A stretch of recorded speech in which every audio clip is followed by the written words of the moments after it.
आखिर इस देश में 18 साल से भी कम उम्र वाली लड़कियों की शादी क्यों करवाई जाती है? और क्या आप जानते हैं इस छोटे से देश में 700 से भी ज्यादा नदियां बहती हैं, 2000 से ज्यादा अखबार छपते हैं, दुनिया की सबसे बड़ी गारमेंट कंपनियां औद्योगिक, वाणिज्यिक, सांस्कृतिक, शैक्षिक और राजनीतिक गतिविधियों से ये देश बहुत आगे निकल चुका है। तो चलिए जानते हैं कंट्री ऑफ रिवर्स यानी बांग्लादेश के बारे में। इस देश का ऑफिशियल नाम है पीपल्स रिपब्लिक ऑफ बांग्लादेश। इस देश की कुल आबादी है 16 करोड़ के आसपास। जनसंख्या के मामले में दुनिया का 8वां सबसे बड़ा देश है। यहाँ की कुल आबादी का 40% हिस्सा शहर में रहता है और बाकी के 60% आज भी गांव में ही बसे हुए हैं। देश के 90% लोग इस्लाम धर्म को मानने वाले हैं और बाकी के 9% हिंदू तो 1% अलग धर्म के हैं। बांग्लादेश भले ही गरीब देश है, पर राजधानी ढाका आबादी समेत तमाम मापदंडों पर दुनिया का 10वां सबसे बड़ा शहर है। ढाका में आपको हर कोने में एक मस्जिद नजर आएगी, इसलिए ढाका को मस्जिदों का शहर भी कहा जाता है। यहाँ की कई मस्जिद तो इतनी खूबसूरत है कि मानो इसे देखकर अपना मन खुश हो जाएगा। बांग्लादेश दुनिया का एकमात्र देश है जिसने अपनी भाषा बचाने के लिए कई सालों तक लड़ाई लड़ी थी। जैसे हमारे लिए सुबह की चाय से दिन की शुरुआत होती है, वैसे ही यहाँ बांग्लादेश में लोगों को अखबार पढ़ने से होती है। यहाँ के लोगों को अखबार पढ़ना बहुत पसंद है, तभी तो इस देश में 2000 से भी ज्यादा अखबार और मैगजीन छपी जाती है। यहाँ पर आपने जरूर बांग्लादेश के झंडे को देखा होगा। झंडे में आपको 2 कलर नजर आ रहे होंगे, लाल और हरा। हरे रंग का मतलब है खुशहाली और लाल रंग का मतलब है बलिदान, जो बलिदान इस देश की आजादी के लिए यहाँ के लोगों ने दी थी। बांग्लादेश को कंट्री ऑफ रिवर्स भी कहते हैं क्योंकि इस छोटे से देश में 700 से भी ज्यादा नदियां बहती हैं। एशिया के 3 सबसे बड़ी नदियां गंगा, मेघना और ब्रह्मपुत्र, ये तीनों ही बांग्लादेश से बहती हैं। हालांकि इन नदियों के फायदे भी हैं तो नुकसान भी पड़ा है। इन नदियों के कारण बांग्लादेश में हर साल भयानक बाढ़ आती है जो यहाँ की अर्थव्यवस्था को हिलाकर रख देती है।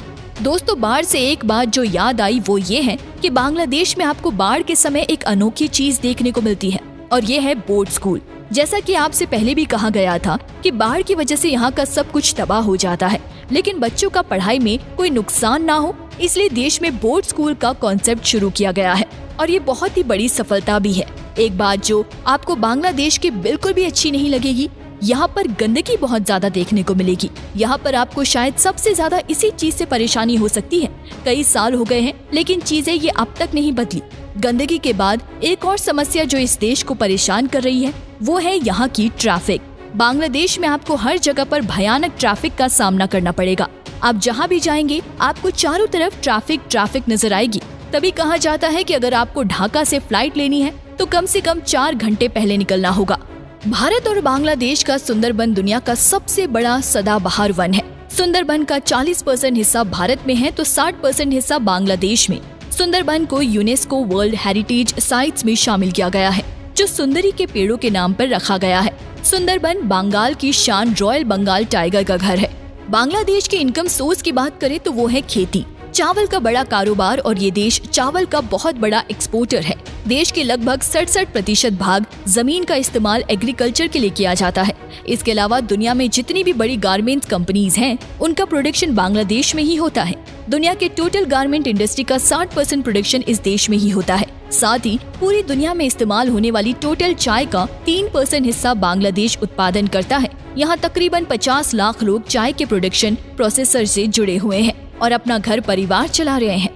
बांग्लादेश में लड़कियों की लाइफ काफी मुश्किल होती है। नाइजीरिया के बाद बाल विवाह के मामले में बांग्लादेश दूसरे नंबर पर आता है।